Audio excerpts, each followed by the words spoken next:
Hoy la Casa Espírita Adolfo Becerra de Meneses, Obra Social Escuela Teológica Luz y Caridad, les da la cordial bienvenida a través de sus colaboradores, que tendrán a cargo diferentes actividades para poder conmemorar el 83 aniversario de la labor material y espiritual. La escuela fue fundada en Guatemala el 27 de junio de 1964, en las cuales persiguen los siguientes fines: ejecutar el bien, armonía, benevolencia y amor a la humanidad, estudio y perseverancia hacia la verdad moral y buenas acciones, velar por la paz y tranquilidad del espíritu de sus adeptos, aun aquellos que no lo fueran. Es completamente apolítica y ajena con la finalidad del carácter lucrativo. La filosofía es la creencia superior donde se confunde como los ríos en el océano. Todas las religiones basadas en el respeto y veneración a Dios para poder servir a la humanidad, procurando el acercamiento ante hermanos espirituales y pulimiento del espíritu. Se enseña la ciencia espírita con el objetivo de erradicar el odio, la envidia, el egoísmo y todo aquello que pueda hacer la cría a la humanidad, practicando el bien y la verdad. La parte más centrada y esencial la tendrá la niñez, velando por su adelanto espiritual, moralizando sus actos y enseñando la creencia y veneración a Dios y amor al prójimo. La eterna es la vida del espíritu, la del cuerpo es transitoria y pasajera. Cuando el cuerpo muere, el alma vuelve a la vida eterna. Como primer punto, tenemos la oración a cargo de nuestra hermana Lidia Mayer para poder dar la apertura a este nuevo año, solicitando su buen pensamiento para la oración de apertura.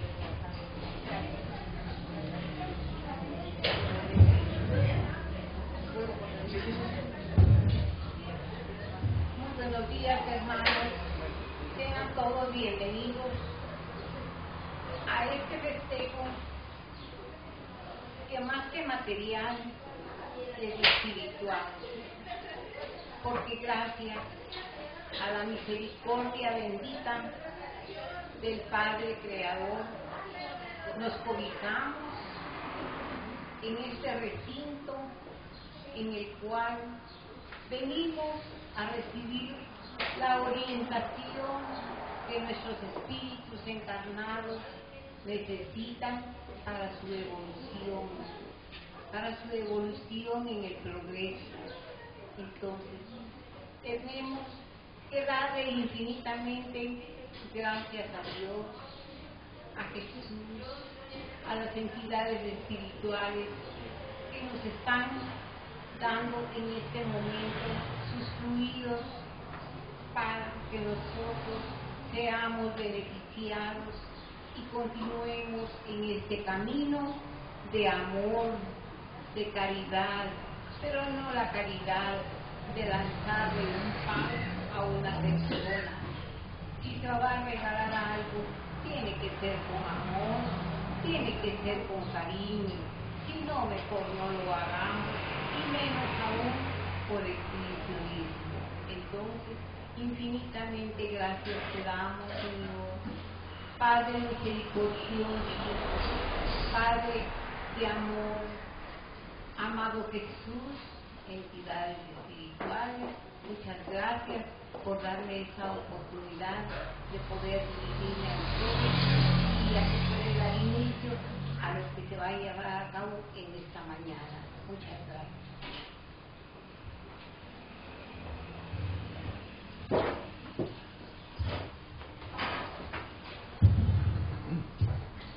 El mal no está fuera de mí, sino en mí, soy yo. Por lo tanto, quien debe transformarse y no las cosas exteriores, somos portadores de nuestro cielo y de nuestro infierno. A continuación, como segundo punto, tenemos la conferencia impartida por nuestro director, Mario Rodas, el cual se denomina El cielo y el infierno.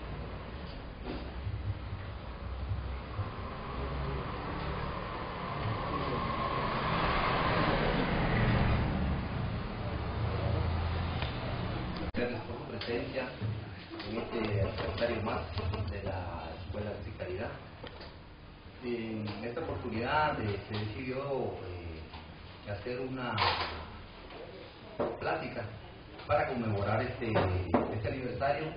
Son tres pláticas Yo voy a trasladar la primera, que está relacionada con el cielo y el infierno, y la justicia divina según el espiritismo, y adicional a ese el mito de la salvación. Agradezco a las personas su asistencia. Quería agradecer, hay personas que vienen de rodeo, muchas gracias por acompañarnos, a personas de otras escuelas y algunas personas que quizás tengan un pensamiento similar a la doctrina y que nos acompañen, pues sean bienvenidos. La idea fundamental de dar esta plática es que hace algún tiempo estaba yo revisando algunas ideas por ahí de diferentes oradores espíritas.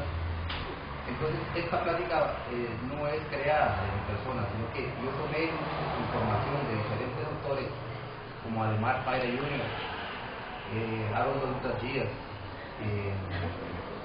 Osvaldo Franco y algunos otros oradores que nos trasladan información, y que nosotros lo que tenemos que hacer era, o lo que yo pensaba era unir y trasladarles a ustedes haciendo un resumen, porque son pláticas muy largas, muy extensas. Entonces, ha existido siempre la idea de cielo y el infierno. ¿Por qué esta plática? Resulta que el mes pasado, exactamente, en agosto, se cumplieron 153 años de la publicación del libro El cielo y el infierno. Libro que fue publicado por Allan Kardec en esa época. La pregunta es, ¿por qué decidió el codificador escribir un libro relacionado con el cielo y el infierno? Voy a hacer un paréntesis aquí, y esta es una postura personal y la quiero trasladar, porque existe una idea que ha surgido ahora, viene de tiempo atrás, relacionada con esto. Kardec, Hipólito León de Nizar Ribael, no es el creador del espiritismo, él solo es el codificador. Por lo tanto, veía yo unas pláticas donde decía a las personas que había un espiritismo kardeciano, había un espiritismo trincavista, había un espiritismo criollo o de mesa. Y entonces la pregunta es, ¿existe todo este espiritismo? No, el espiritismo es uno, y Kardec no es el creador del espiritismo. Kardec solo es el codificador del espiritismo, y por eso algunos oradores dicen, no podemos enmarcar el espiritismo en una persona. O sea, Kardec no podemos hablar de un espiritismo kardeciano, porque el espiritismo es uno, y Kardec no es el creador del espiritismo, solamente es el codificador del espiritismo. Continuando con esto, ¿por qué decide Kardec hacer un estudio sobre el cielo y el infierno? Y resulta que en esa época, como en la actual, existía la creencia o la idea de que las personas, al dejar la materia, o al morirse, o al desencarnar, pasaban a otro plano espiritual.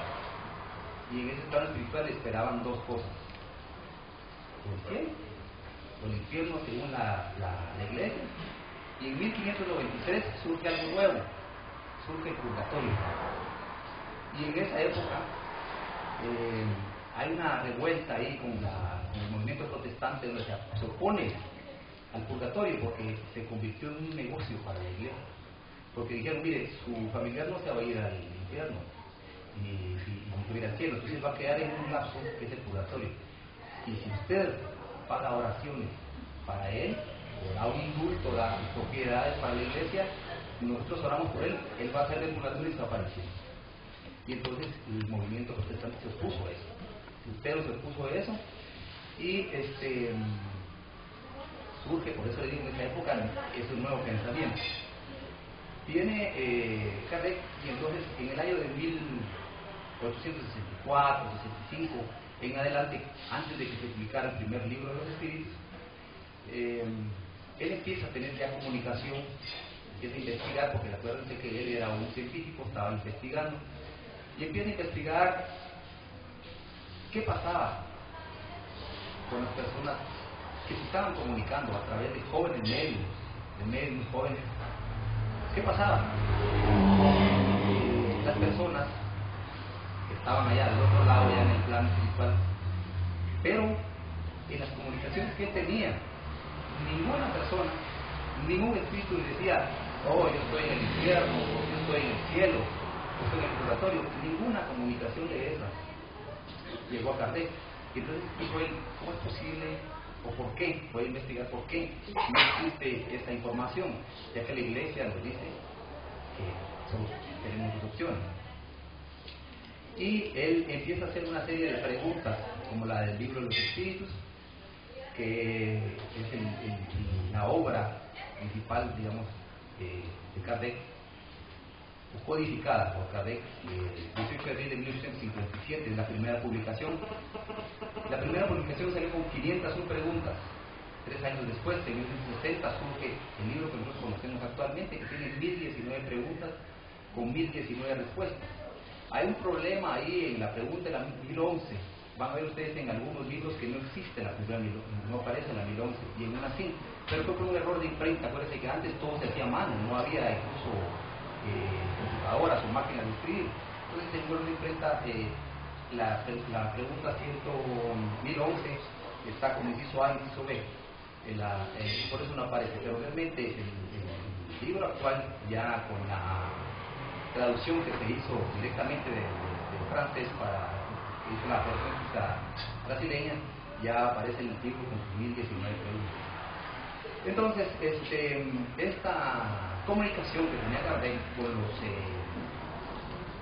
los espíritus, indagaba, empezó a hacer preguntas él, y surgió que nadie, ninguno, no había referencia alguna, ninguna referencia que alguien dijera, sí, yo estoy en el infierno, estoy en el cielo.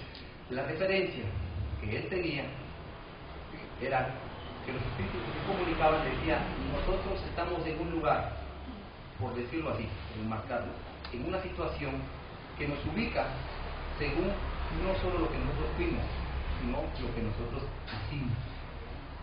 Entonces ahí él comprendió que el estado en que estaban los espíritus era de acuerdo a su condición moral o lo que ellos habían hecho en la tierra.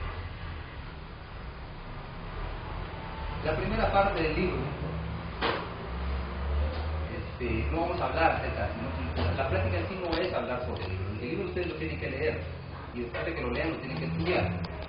La primera parte, Kardec habla del porvenir, de la nada, el miedo a la muerte, el cielo, el infierno, purgatorio, la doctrina de las penas eternas, las penas futuras según el espiritismo, los ángeles, los demonios, la intervención de los demonios en las manifestaciones y acerca de la prohibición de la comunicación con los muertos. Esa es la primera parte. Y la segunda parte, Kardec hace una compilación de diferentes comunicaciones de las entidades espirituales que estaban dando la información. La primera, él habla acerca de la transición, los espíritus felices, espíritus sufridores, suicidas, criminales, espíritus arrepentidos. Entonces él está recibiendo información de espíritus de diferentes escalas evolutivas, espíritus atrasados, espíritus sufrientes, espíritus de suicidas, espíritus de reina. Toda esta información ustedes la pueden leer en la segunda parte del libro El cielo y el infierno. Entonces, nosotros en sí nos vamos a basar apenas en una parte, que sería el capítulo 3 y 4, y parte del 5 de lo que es la obra de Kardec. Surge entonces la pregunta, cuando Kardec hizo su estudio, ¿de dónde surgió la idea del cielo y el infierno? Y entonces él hace un estudio muy minucioso, porque en el primer capítulo del libro Emensium, ustedes lo van a leer, se van a dar cuenta que él hace un estudio minucioso y encuentra o nos da la información de dónde surge la idea del cielo y el infierno. Y él nos trae acá que surge de la idea surge del paganismo, o sea, de los paganos. Pero la doctrina espírita no ve el paganismo como lo ven las otras religiones. Eso tenemos que hacer en él. Nosotros no vemos el paganismo como algo peyorativo, como algo malo, sino que es algo que fue parte de la historia y que la Iglesia hizo una contraposición y puso que el paganismo, los paganos eran personas que estaban en contra de la divinidad, en contra de Dios, que hacían sacrificios humanos y un montón de cosas que a la larga en sí no era al 100% cierto. Tanto así que la misma religión creó una ceremonia para que todos al nacer íbamos a nacer paganos. Y una ceremonia iba a ser el bautismo, que después vamos a hablar de ella, de dónde surge. Al pasar por ese proceso, la persona ya iba a encontrar el cielo, porque si la persona no se bautizaba directamente, se iba a ir para el cielo. ¿De dónde viene este proceso? Entonces, Capek habla de la Edad Media, y para que sepamos, la Edad Media está enmarcada, si la queremos buscar en la historia, podríamos decir que está desde la caída del Imperio Romano de Occidente, que fue en el siglo V, hasta el siglo XV, que es la caída de Constantinopla en manos del Imperio Otomano, son los turcos. En ese lapso se marca exactamente el proceso de la Edad Media, que es conocida como la Edad Oscura o la Edad Oscura del oscurantismo, porque en esa época el control total de todo lo que pasara la tenía la Iglesia, el Estado, y básicamente la Iglesia dominaba más todavía. En esa época el cristianismo ya había sido aceptado por el Imperio Romano, y entonces se estaba esparciendo por toda Europa, y en ese momento había algo importante. O sea, las personas que vivían en las ciudades, ellos eran cristianos porque ya estaban evangelizados. Pero ¿qué pasaba con los que vivían en las montañas, con los que vivían fuera de las ciudades? Ellos no tenían el conocimiento cristiano, todavía no lo tenían. Entonces, vamos a buscar de dónde viene la palabra, etimológicamente, el término de pagano. Y pagano viene del latín, llamadas como palus, los que vivían en el campo. Entonces dice que todos aquellos que vivían en los lugares más alejados y menos poblados, en zonas rurales, aldeas, eran llamados paus y sus habitantes paganos. O sea, ¿quién era el pagano? Era el habitante que no estaba en la ciudad, que vivía en las montañas, que vivía en los lugares alejados y que todavía no había sido instruido o no había aceptado el paganismo. Entonces, ellos tenían sus ideas. Los paganos, gente que vivía en el campo, tenía sus ideas acerca de qué pasaba cuando la gente se moría, qué pasaba cuando la gente se encarnaba. Y lo que sucedía era que ellos también tenían sus propias ideas. Entonces ellos atribuían todas los sucesos que pasaban en el medio ambiente, o sea, cualquier fenómeno natural, un trueno, una tempestad, una lluvia, un terremoto, la explosión volcánica, cualquier cosa, ellos atribuían a unas entidades o dioses que eran los que provocaban este tipo de situaciones. Pero esa era la creencia que ellos tenían y que traían cosas de ellos. Y que el cristianismo vino a cambiar. ¿De dónde surgen todas estas cosas? Los paganos, gente que vivía en el interior de las ciudades, que aún no estaba en el cristianismo, sabían que la persona cuando moría iba a algún lugar, y decían que las personas que no habían actuado bien, que no habían sido buenas personas, iban directamente a un lugar que era conocido como el Tártaro. Ese era el nombre, el Tártaro. Y allí había que pasar su expiación, o tendría que pagar ahí él, a la persona, los errores que hubiera cometido. Y ahora, en el Tártaro había una entidad, había un dios ahí, que era el encargado de aplicar las penas a todos aquellos que se habían equivocado o que habían actuado mal en la vida. Y el nombre de este dios era Plutón para los romanos y Ares para los griegos. Ese era el nombre de él. Pero él no estaba ahí por castigo, ni estaba ahí porque fuera una entidad que se dedicara al mal. No, esa era la misión que él tenía, porque entre los dioses decidieron quién era el dios para cada situación. Y Plutón o Ares era el encargado del Tártaro. ¿Y qué era? Él estaba allí, recibía a las almas y él se encargaba de infligir los castigos a las almas que llegaban al Tártaro. Pero algo debemos sumar que es muy importante. Vamos a ver que los castigos que infligía Plutón o Ares eran proporcionales. Vamos a poner atención, eran proporcionales al mal o al daño que las personas hubieran hecho en día. Y otra cosa era que Plutón estaba en el Ares, en ese lugar, y él no salía de ahí, él no salía a la superficie de la tierra. ¿Y dónde ubicaban el Tártaro los paganos? En el subsuelo. Ellos decían que estaba en unas cuevas profundas abajo de la tierra. Ahí ubicaban ellos. Y Plutón no salía de ahí. Ares, que era la misma entidad, no salía de ahí. Estaba todo el tiempo él no salía a la superficie a buscar a las personas y a inducirlas a que cometieran errores o que hicieran cosas negativas para después recibirlas allá abajo y después castigarlas. No, eso no hacía él. Eso no era la función. Él solo estaba ahí. Su función era aplicar las penas a las personas que llegaban ahí de forma proporcional a lo que habían hecho. ¿Y cuáles eran esas penas? Estaba la rueda de Ixion. Y yo creo que de ahí podemos tomar idea más o menos de dónde traemos los sucesos. Y la rueda de Ixion era una rueda en la cual el alma era amarrada y Ares, Plutón, giraba esa rueda.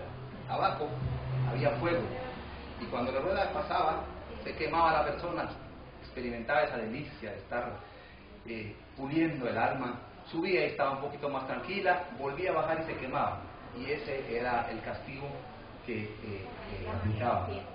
Ese es uno, y va a depender, pues era proporcional a las penas, las penas eran proporcionales a lo que él había hecho, al alma había hecho. Había otro castigo que era el castigo de Sísifo. Y entonces ese castigo era que la persona que estaba allá en el Tártaro, que había una montaña muy alta allá abajo en el Tártaro, entonces la persona que estaba ahí con este castigo tenía que subir una piedra pesadísima, empujar la piedra todo el tiempo, y cuando iba llegando al final, cuando él pensaba que iba a llegar, él se resbalaba y empezaba de nuevo otra vez, y ahí pasaba ahí, empujando la piedra durante eternidad. Ese era uno de los castigos. Estaba el castigo de Tántalo. Y este era un castigo en el cual la gente estaba con agua hasta el cuello y tenía frutas para comer. Pero el castigo era que toda la vida tenía hambre, no podía saciar el hambre. Pero había algo, por tanto. Cuando la persona quería tomar agua, el agua bajaba y no podía tomar agua. Cuando él quería comer algo, quería agarrar una fruta, la fruta subía y él no podía agarrar la fruta. Entonces nunca iba a tomar agua y nunca iba a poder comer nada, a pesar de que tenía todo alrededor. Ese era un castigo. Existen otros. El castigo de Ticio y Prometeo. Vamos a tomar este nombre, Prometeo, porque después vamos a hacer una referencia sobre él. Era que ellos estaban amarrados con cadenas y todos los días llegaban unas aves, en el caso de Prometeo, unas águilas y le devoraban el hígado. Todos los días. Y había otro que era el castigo de Ocnos. Hay unos que eran más complicados, otros menos. El de Ocnos era alguien que tenía que tejer un lazo toda la vida, la eternidad, y mientras él nunca iba a terminar, porque mientras él comía había un asno que se comía. Esa era la idea. Y había uno que era para las mujeres, que era el estanque de la Danaide. Entonces la mujer que había sido muy despilfarradora, que nunca había cuidado al esposo, cosas así, llegaba a ese lugar. Y el castigo era de que ella toda la vida iba a cargar agua para llenar una pileta que nunca se iba a llenar. Entonces ella iba a pasar, iba a traer agua y echar. Ese era el castigo. Entonces, esos eran los castigos que existían en el Tártaro, que eran en el subsuelo. Pero también ellos creían que había otro lugar donde iban los espíritus o las almas de los seres humanos que se habían portado bien. Y había un lugar que se llamaba los Campos Elíseos, y ahí llegaban ellos. ¿Qué había en los Campos Elíseos? En los Campos Elíseos era alegría, felicidad, armonía, tranquilidad, felicidad. Ellos gozaban porque ahí vivían los dioses y ahí estaban ellos. Entonces esa era la visión que tenían ellos de a dónde llegaban las almas de los seres humanos que habían actuado bien o que habían actuado mal. Sabemos entonces que los que no habían sido unas personas correctas se iban para el Tártaro, y las personas buenas que habían sido personas que habían tenido una existencia correcta se iban para los Campos Elíseos. Y entonces dice Kardec que la teología cristiana copió el Tártaro y le puso el nombre de infierno. Copió los Campos Elíseos y le puso el nombre de cielo. Entonces, ¿de dónde surge la idea de cielo y infierno? Del conocimiento o de la idea que tenían los paganos acerca de dónde iban las almas después de la muerte. El Tártaro era el infierno y los Campos Elíseos el cielo. Ahora, como en esa época existe todavía un error gravísimo, porque la gente dice, yo me quiero ir al cielo, y señala para arriba, o dice, esta persona se va a ir al infierno, y señala para abajo.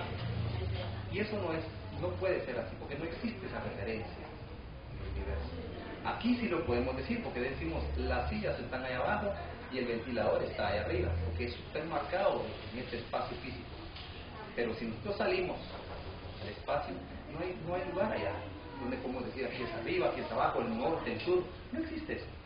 Y entonces cuando la gente dice el cielo está ahí arriba o el infierno está ahí abajo, eso solo es una idea que existía de la creencia de los paganos. Y ellos tenían esa idea porque ellos pensaban que el mundo era de esa manera, no era de la forma en que nosotros lo conocemos actualmente. Tanto así que tenían miedo de que los barcos, cuando ellos veían, dicen vamos a navegar, y van a llegar a un momento donde los barcos no van a encontrar ya nada, un abismo, y se van a ir. No existía la idea de ahora. Y entonces, actualmente tenemos nosotros más información, que de alguna manera traemos a una imagen en la que solo habrá sugerencia, ustedes investiguenlo.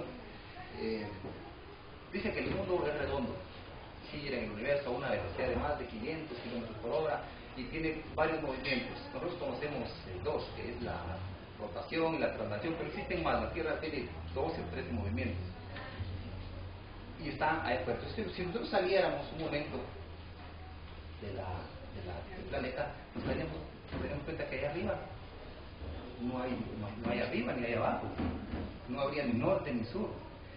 Y entonces, en este caso, la NASA nos proporciona ideas, fotografías, y esta es una, donde dice que, esta no estoy exactamente de qué año es, creo yo que es como el 2002 por ahí, y entonces se dieron cuenta que la NASA presentó esa fotografía diciendo que esa es la Tierra, pero la gente analizándola se dieron cuenta de que todos los recuadros que ustedes ven abajo en ese planeta son copiados, o sea, son clonados, o sea, hicieron el dibujo del planeta, le pusieron las nubes, lo hicieron muy bonito y después lo presentaron y dijeron, esta es una foto del espacio. No es cierto. Hasta la fecha, si investigamos, parece que no hay una foto real todavía de la Tierra. Parece que así como nos mienten las religiones, parece que también la ciencia alguna vez por alguna razón no nos explica por qué. Entonces, siendo resumen, vamos a hablar acerca de la visión de la teología cristiana. ¿Qué pasaba con el Tártaro, los Campos Elíseos? La visión de la teología cristiana dice que empeoró todo. O sea, si dicen, hay un dicho que dice que si algo está mal, creo que y dice, nosotros lo podemos empeorar un poquito más. Y la teología cristiana hizo eso. Porque las pruebas no son proporcionales.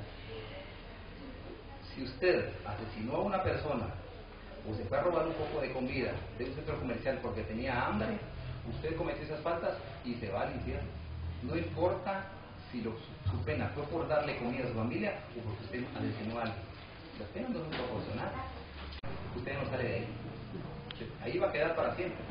Y aunque usted, después de estar ahí años recibiendo fuego y aquellos punzones de una entidad que está ahí, y usted dice, Dios, ya me cansé, ya sufrí mucho, dame la oportunidad de salir de aquí, usted ya no puede. Usted tiene que arrepentirse acá, porque ella no se puede. Y las penas son eternas, ¿ya que? Para siempre. Y eso quiere decir que la ley divina es inferior a la ley humana. O sea, no tiene lógica. Porque ¿cómo es posible que Dios no pueda tener piedad de alguien? No puede. Y las leyes humanas van a dar un castigo de acuerdo al acto o a la actitud que haya tenido la persona. Por ejemplo, no podríamos, ¿qué podríamos pensar de un país que todas las penas sea pena de muerte? Cualquier cosa, desde que usted se robó un lapicero hasta que usted asesinó a una persona, todo sea pena de muerte.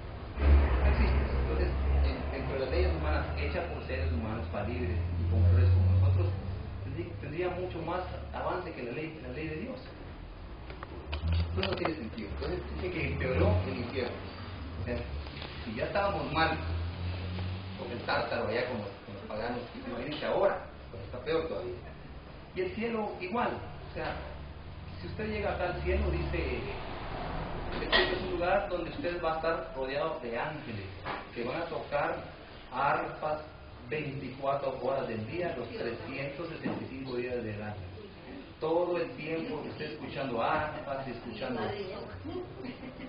rodeado de belleza y caminando por calles de oro. ¿Para qué? No sé, es el cielo. Y cuando se habla de este tipo de cosas, la doctrina espírita es atacada inmediatamente por las otras religiones. Es atacada inmediatamente. ¿Por qué? Porque nadie quiere perder el control de esto. Porque ¿en qué se basó todo esto? Hubo una unión entre la iglesia y el Estado. ¿Y cómo controlaban a la gente? A base de culpa y miedo. Y eso fue lo que creó ese sistema en el cual vivimos nosotros. Culpa y miedo. Entonces, hay algo adicional todavía. En el tártaro estaba, ¿recuerdan el nombre? ¿Quién? Plutón o algo. Pero a la iglesia no le gustó esa entidad. Y creó otra. Y no otra.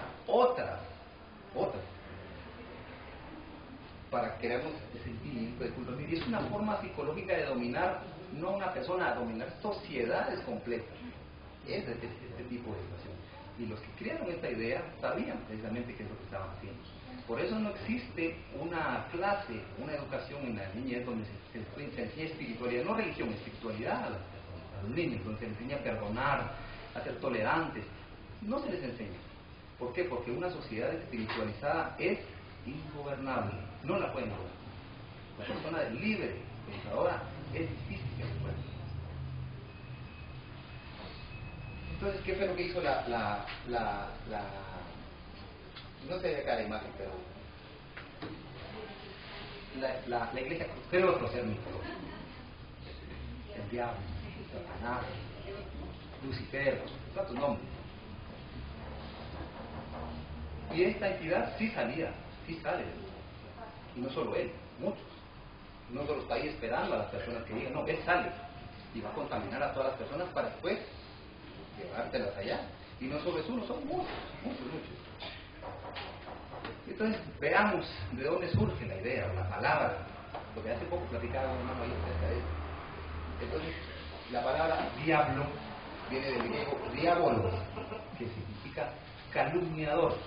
Entonces, no es una persona, no es una entidad, es una actitud de alguien. nosotros conocemos, ustedes seguro que conocen a muchos diablos por ahí, el calumniador, eso significa, eso es realmente la etimología, el sentido de lo que es el diablo. El demonio, dice que proviene del griego, que está en griego, ahí está en griego para que lo lea, daimon, que significa genio o inteligencia, eso significaba demonio. Entonces usted puede decir una persona que sea muy, se destaque en matemáticas y dice, mire, él es un demonio para la matemática, es un genio, es una persona, está bien dicho, no está errado.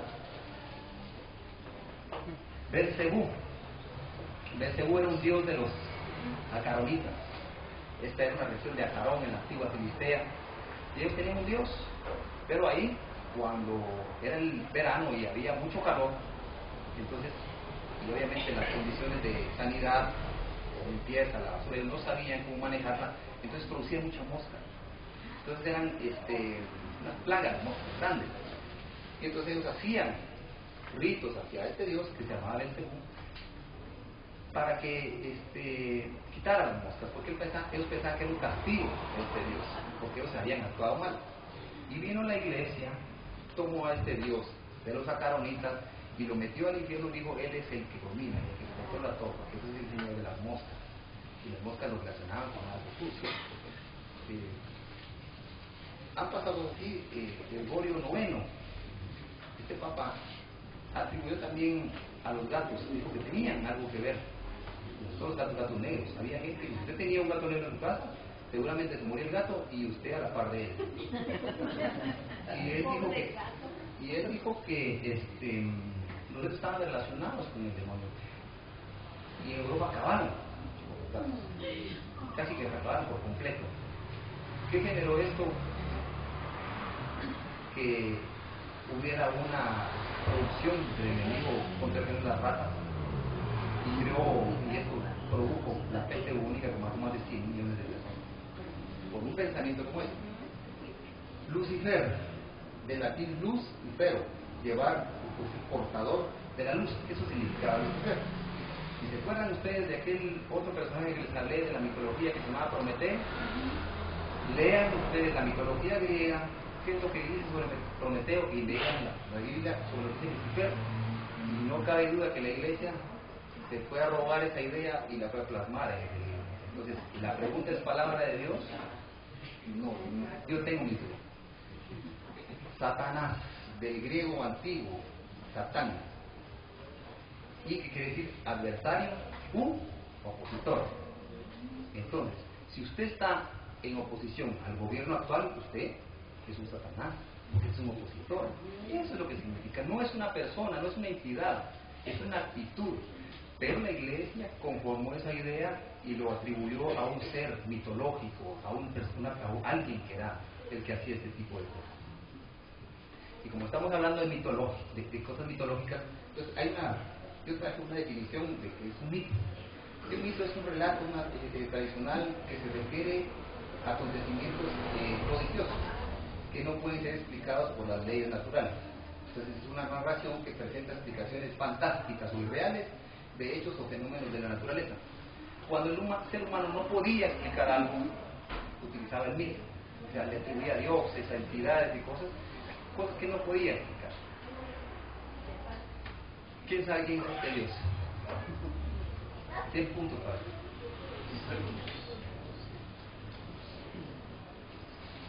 Atlas. Y entonces los griegos decían, ellos pensaban, ¿cómo es que esto se mantiene acá? ¿Cómo se sostiene? ¿Por qué no se cae? Y entonces decía, es que hay un Dios que sostiene, está sosteniendo. Y entonces, ¿cómo se llama ese Dios? Se llamaba Atlas. Y entonces, ¿por qué lo traigo como referencia? Porque la influencia griega ha tenido sobre la historia humana una gran influencia. Tanto así que las personas que de alguna manera hemos estado relacionados con la anatomía, que han estudiado, saben que la primera vértebra de la que sostiene el cráneo se llama Atlas. Igual, Dios, porque no hacen referencia a que sostiene. La primera vértebra cervical se llama Atlas. Había otros dioses, ¿se recuerda quién era ese? Neptuno y Poseidón. ¿Por qué? Porque uno era el nombre que le daban los romanos y otro el nombre que le daban los griegos, pero era la misma entidad. Entonces ellos veían los maremotos, que ahora tienen el nombre de tsunami, veían las tormentas, animales gigantes como las ballenas. Entonces ellos no entendían eso. Entonces utilizaban el mito. Entonces era un dios que se encargaba de llevar el control de todas las situaciones dentro del lugar. Y dentro de estos mitos encontramos que en la primera parte de la Biblia está rodeada y hecha de mitos, está llena de mitos, que son ideas que se les explicaba a las personas para que pudieran comprender lo que ellos no tenían un conocimiento real. Exacto. Entonces ahí vemos dos árboles, está uno aquí al frente y otro al fondo. Esta es una imagen que yo encontré por ahí. Y resulta que en la mitología de la Biblia cuentan que Dios le dijo a Adán que él podía comer de todos los árboles, de todos los frutos que estuvieran ahí, menos del árbol del conocimiento del bien y el mal. Pero se lo dijo solo a él, porque en ese tiempo todavía no había sido creada Eva, solo a él. Si ustedes leen la Biblia, en el Génesis 1:27 está la primera creación, porque Adán Eva es la segunda esposa de Adán, y eso no me lo estoy inventando, Dios está en la Biblia. Lo que pasa es que no se lo van a contar. En el 1:27 está la creación de la primera mujer. ¿Por qué? Porque dice que Dios creó al hombre a su imagen, dice creó hombre y mujer. En el 1:27. Y entonces, después en el 2:18 al 24, él crea a Eva. ¿Pero por qué? Porque la primera esposa dice que no le salió bien a Adán. Eso cuenta la historia. ¿Pero por qué? Porque era una mujer como las de ahora. Sí, no se dejaba. Porque yo tengo los mismos derechos. Entonces fue expulsada del paraíso. Se fue. Y entonces dijo, vamos a crear otra de Dios. Pero ya no la creó a imagen y semejanza de Dios. La sacó de una cosilla del hombre. Entonces, ¿por qué esa es la idea? ¿Por qué esa historia mitológica? Porque la mujer tenía que estar sometida al hombre, que era parte del hombre, que era parte de la creación divina. Entonces, las cosas en los evangelios apócrifos,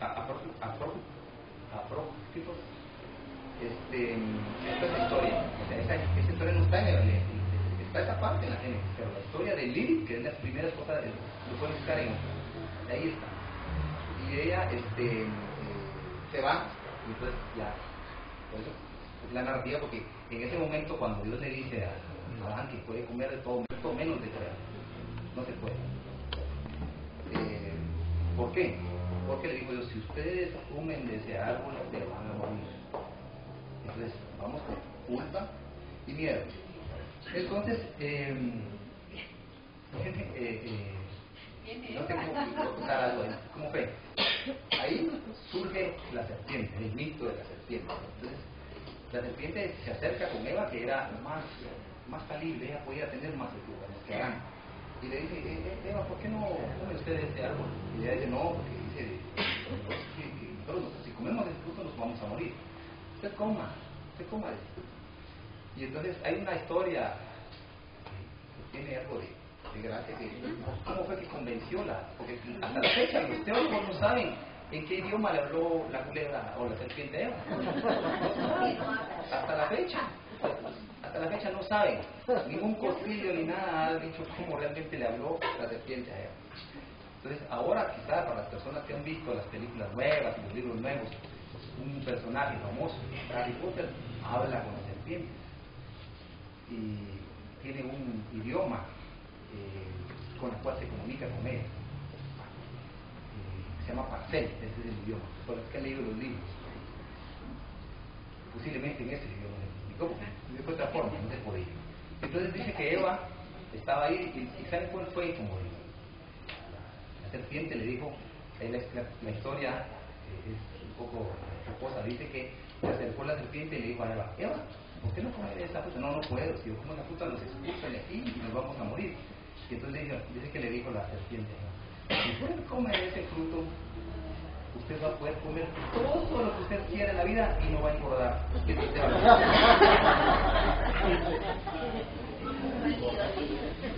Entonces, ¿por qué fueron expulsados ellos? ¿Fue porque se comieron el fruto del bien y el mal? No. Usted tiene aquel arbolito que está ahí atrás. Ese es el árbol de la vida. Y entonces dijo Dios, ya ellos comieron el fruto del árbol del bien y el mal, y antes de que coman del fruto del árbol de la vida, y van a ser inmortales como nosotros, así dice la Biblia, sería nosotros, no sé, a alguien más se refería a Dios, los vamos a sacar del pacto. Y en el Génesis 2, 15, en el capítulo 15, 17, podemos ver el árbol del bien y el mal, y en el Génesis 3, 22 está el árbol de la vida. Entonces, ellos fueron expulsados para que no fueran a comer el fruto del árbol de la vida. Y esa es la historia verdadera. Entonces, lo único que tiene que hacer nosotros es analizarla y leer. Y entonces, ¿dónde surge la idea del diablo? No surge en el Génesis, en el Antiguo Testamento, surge en el Nuevo Testamento, en el capítulo 12 del Apocalipsis. Entonces, ¿cómo justificaba la iglesia que una serpiente le hubiera hablado a una mujer? Entonces dijeron, es que no fue una serpiente, fue el diablo. Entonces, nace con ella. Ahí lo justifica la iglesia. Ahí lo justifica. ¿Sí? Entonces, a raíz de esta historia, surge en la iglesia el pecado original. En el siglo II, Ireneo de León y posteriormente Agustín de Hipona, ambos canonizados por la iglesia, como San Ireneo o San Agustín, traen la idea de que las personas traen un pecado original. Era un pecado de Adán y Eva, de una pareja de 6.000 años antes, según la cronología, habían desobedecido a Dios y por culpa de ellos todas las personas, todos los niños y todos nosotros ya traíamos un pecado, y traíamos un pecado por culpa de esa pareja que desobedeció a Dios. Entonces ellos buscan, proponen una forma de quitar ese pecado, quitar el pecado de la vida. Pero ¿de dónde surge esta idea? Entonces, ¿a través de qué? De una ceremonia conocida que hablamos llamada bautismo. Ya hemos hablado de esto. Pero ¿de dónde surge el bautismo? Y entonces, les voy a contar. La iglesia peleó tanto y con los paganos y habló tanto y tomó un montón de ideas de los paganos. Como vimos acerca del Tártaro, del infierno, el cielo, que son los campos elíseos. Y entonces existía en Grecia una diosa de nombre Cotis, Cotito para los romanos, para los griegos, que era la diosa de la impureza, de la obscenidad. Y entonces había un ritual que era realizado por unos sacerdotes de nombres baptos. Y eran, que significaba lavar o sumergir. ¿Y qué era este ritual? Significaba que las personas que querían participar en los ritos y en las orgías tenían que pasar por una piscina o una pileta de agua con olores, con aromas, y los sacerdotes pasaban por ahí. Al salir la persona ya estaba limpia y ya podía participar de las orgías, pero antes tenía que pararse y confesarle a todos cuáles eran sus pecados y sus errores. Si yo hice tal y tal cosa, lo pasaba el sacerdote por ahí, salía y ella estaba limpia, ya podía participar. Y de ahí, de ese ritual,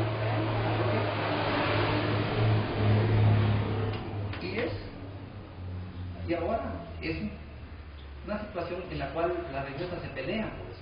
Porque si usted es católico y se bautizó en la iglesia católica, pero llega a la iglesia protestante, su bautizo no vale. El que vale es el de ellos. Entonces viene y dice que Juan el Bapta, ya conocido, en español sería Juan el Bautista, relacionado con lo que le decía de la diosa. Entonces, ¿y por qué Juan tomó esa idea? Y les voy a contar. Carlomagno invade toda esa parte antigua de la Palestina. Eso es la Palestina y la Canaán, toda esa parte. No de Israel, porque Israel no existía. Israel existe desde 1953, si no me equivoco, y de una forma arbitraria. Regresó a una tierra que no le pertenecía. Porque imagínense ustedes que ahora venga alguien y le diga, fíjese que aquí vivió mi bisabuelo hace 500 años. ¿Dónde? Aquí.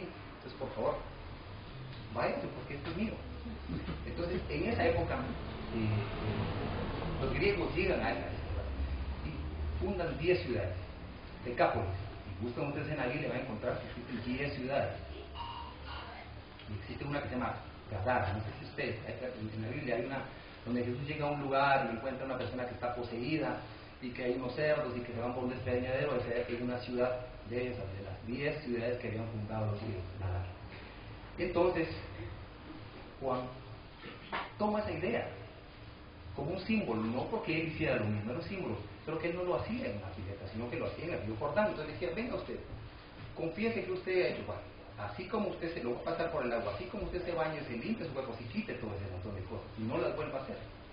Ese era un ritual que él puso haciendo una analogía de lo que se hacía, porque lo tomó de los griegos. Por eso los griegos han tenido influencia en nuestra sociedad y en las leyes antiguas.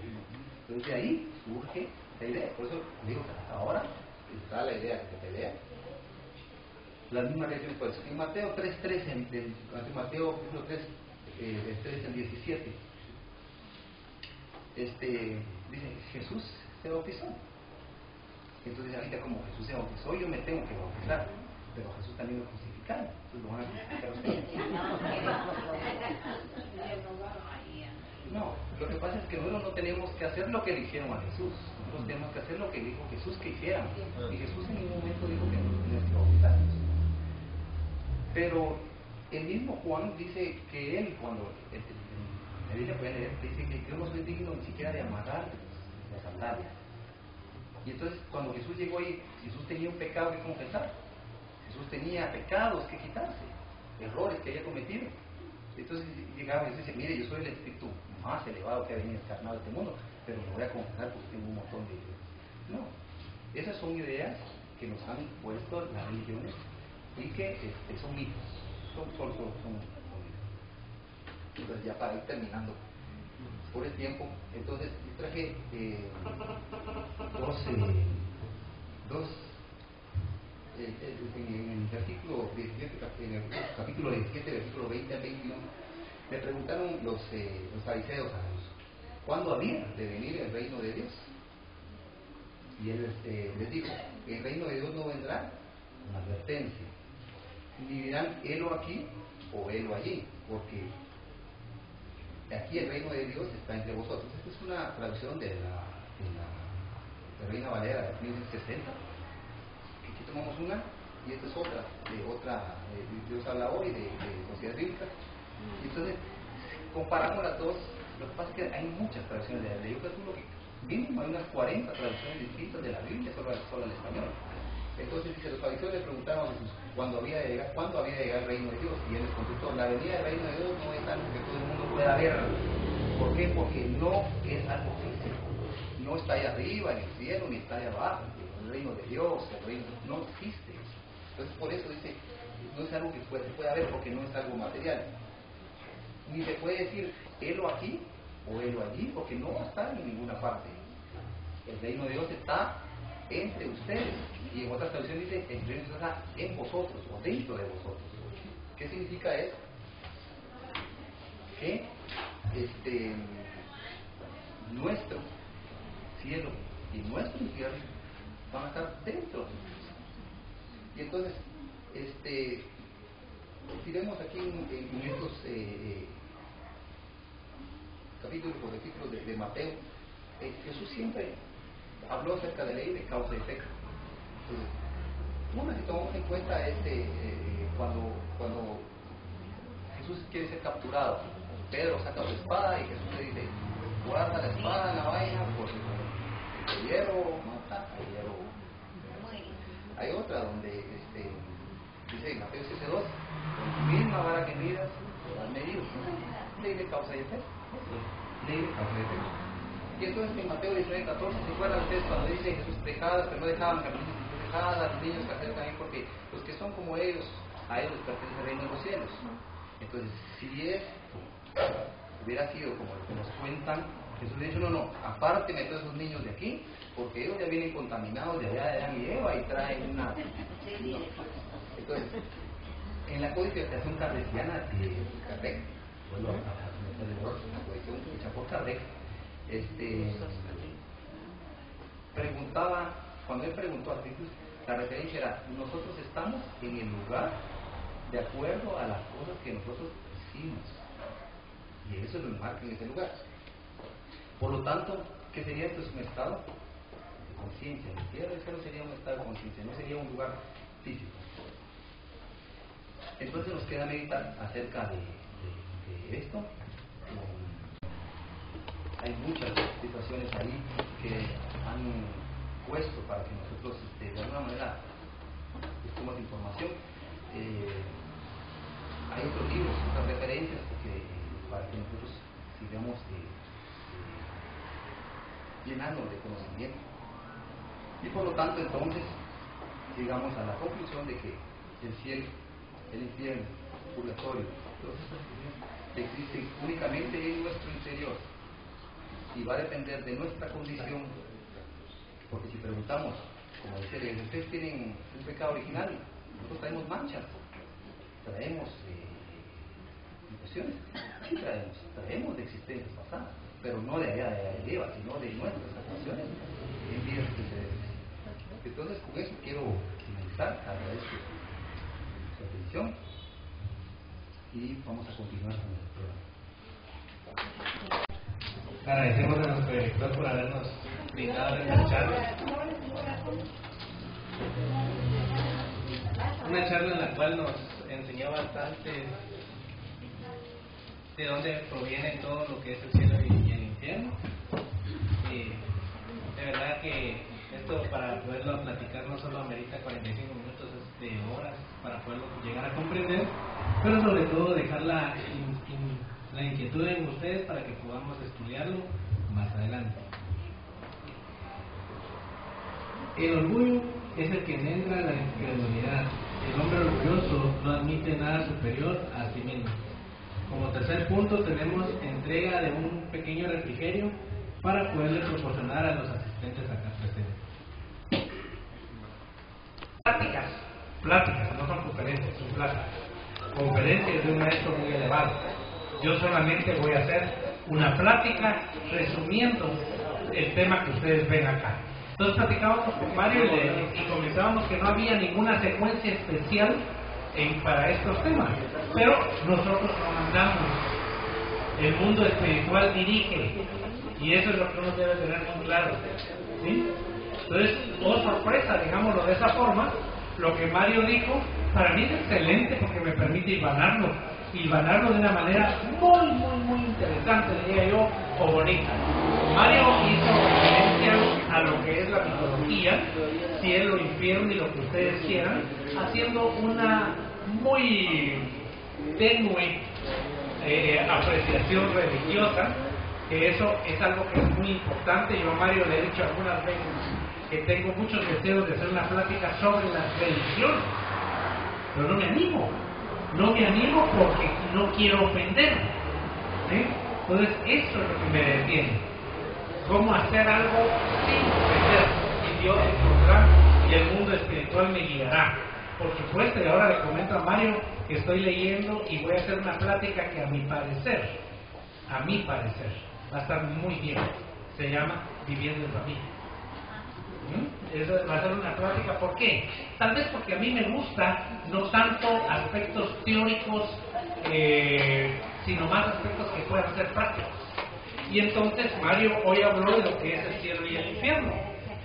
¿Desde cuándo el espiritismo pudo haber sido planificado por el mundo espiritual? Milenios. El espiritismo no es más que culminación con la organización o codificación de Allan Kardec, pero esto venía desde hace muchísimo tiempo, incluso desde antes de Moisés. Porque Moisés ya vino con el primer eslabón de la evolución espiritual, digámoslo así, que fue, si ustedes recuerdan, eso se llama la primera revelación. La primera revelación de Moisés, donde tenía que ser acorde a su momento, a su época. Por eso es que decían en esa época, ojo por ojo, mano por mano, ¿sí? Y habían tantas prohibiciones, y había un Dios guerrero, porque así éramos nosotros espiritualmente desde el punto de vista evolutivo. Después vino Jesús en la segunda codificación a decirnos, mantengo la ley porque sigo diciendo que hay un solo Dios, como Moisés lo dijo. Pero ahora cambia el concepto, porque el concepto ya no es un Dios guerrero, el concepto es un Dios de amor.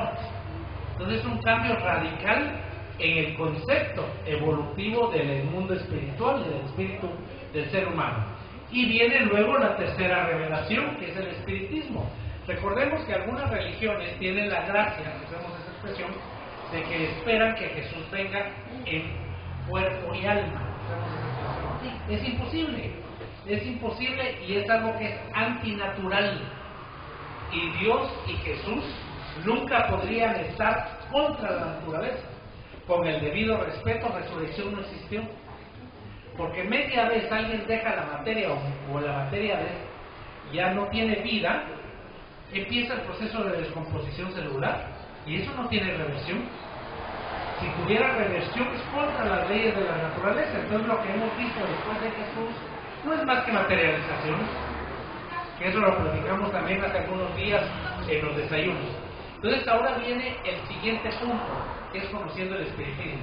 Ya vimos la mitología, ya vimos las religiones de miedo, porque es temor. Si tú pecas, tú te vas al infierno. Si tú haces esto, te castigas. Y de una manera muy infantil permite que nosotros, nuestros errores, porque a mí no me gusta decir pecados, nuestros errores sean perdonados cada domingo por un hombre. O al aceptar a Jesús, yo no soy de este mundo. No, es totalmente ilógico y irracional por algo muy simple.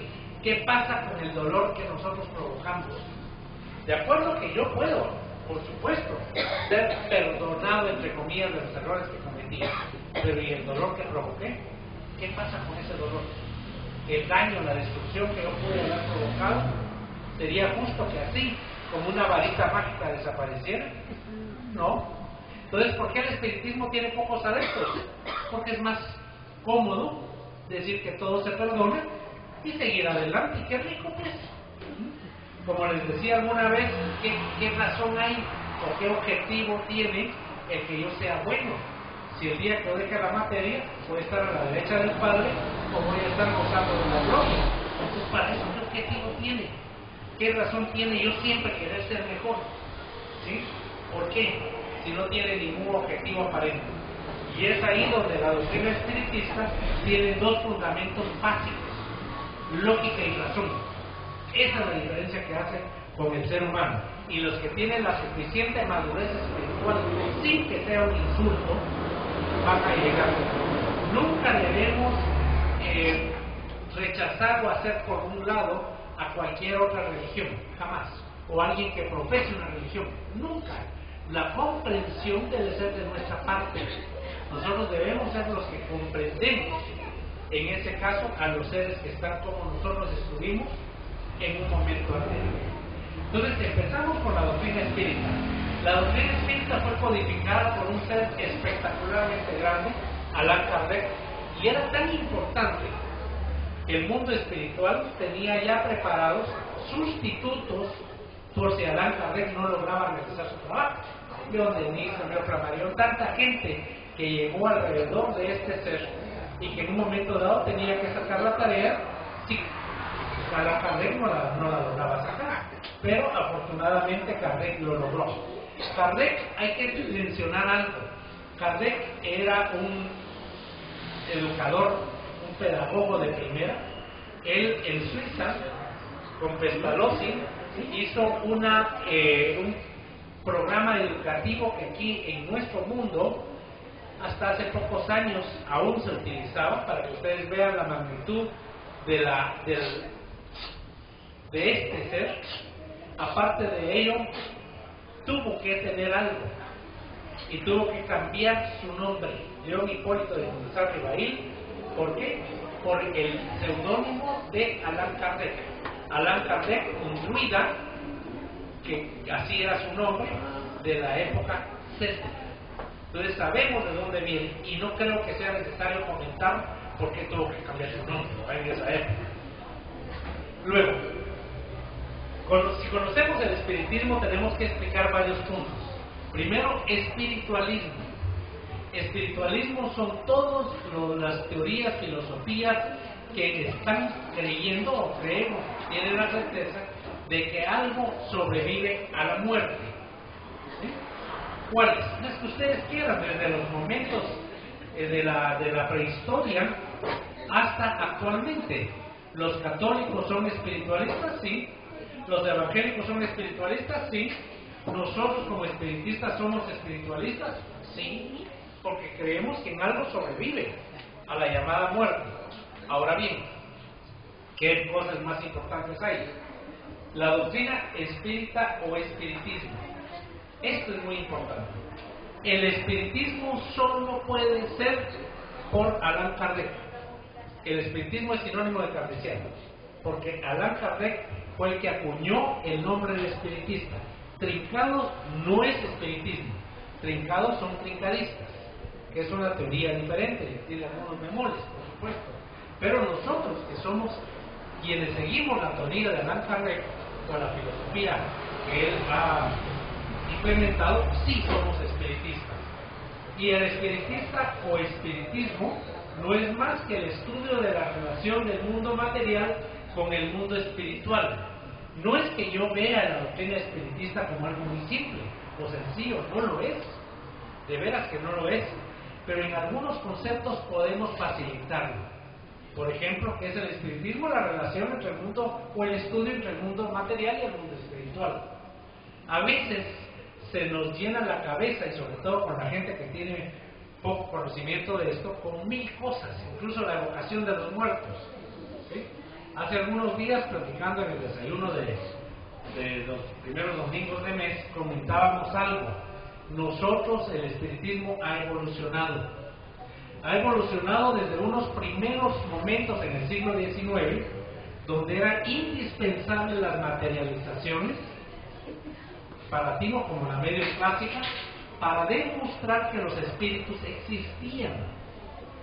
Después vino toda la codificación de la doctrina espírita.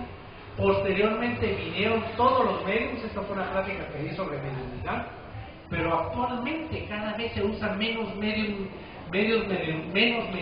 de incorporación. Será lo poco como entre comillas o el signo de interrogación, que la mediunidad del siglo XXI será intuitiva y que ya no necesitemos incorporar. Puede ser, porque estamos evolucionando. Entonces, por eso es que incluso en esta escuela se dan cuenta que don Genaro Bravo Rabanales fundó esta escuela y él fue el bastión para la doctrina espírita en Guatemala. Luego, y él había incorporaciones prácticamente en todas las reuniones que teníamos. Después, cuando él ya no estaba, él desencarnó, las manifestaciones de incorporación fueron cada vez menos. Obviamente, y aclaro, no quiere decir que nosotros hagamos por un lado al mundo espiritual y su guía, jamás, pero hay que saber en qué momento solicitar esa ayuda. No es para cualquier cosa, es para cosas muy puntuales y muy álgidas donde necesitamos ese apoyo. Y luego los espiritistas o los espíritas es lo mismo.